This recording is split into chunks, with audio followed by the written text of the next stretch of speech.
Hey, it's JC with a quick update on the Crescent Parke rezoning application. Last night, the town council held a public hearing to hear both sides, the applicant as well as the town staff's recommendation for the rezoning application.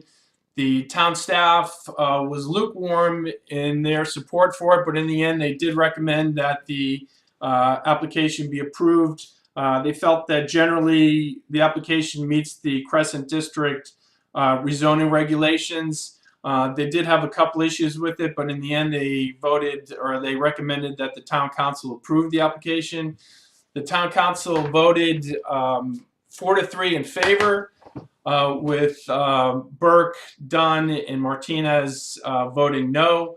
The latest application, as far as the number of residential units that will be built, 178 townhomes with 96 2/2 condo units. Something a little unique also about the application was the fact that 70 of the units will be reserved for 55 and over. They will be age restricted. Also, the Isaac Walton Park right now, the town does not own the park. It actually is privately owned, but the town leases it for $120,000 a year from that private owner. With this application, the town will receive ownership of the park and the pond. And the developer, Hobie Mitchell, has agreed to make some improvements, not only to the pond, but also to the access to the park itself. So a couple things.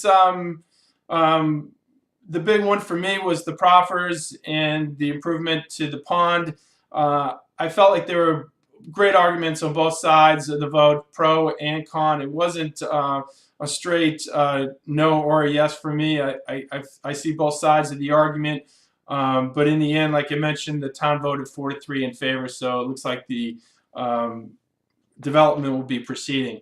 Last night at the public hearing, on the agenda was also the Leegate development. The town council did not get to that and actually postponed hearing on Leegate for a later date. So I hope this was helpful. If you have any questions about Leegate or Crescent Parke, feel free to give me a call or shoot me a text. I'd be glad to answer any of your questions. And thanks for watching.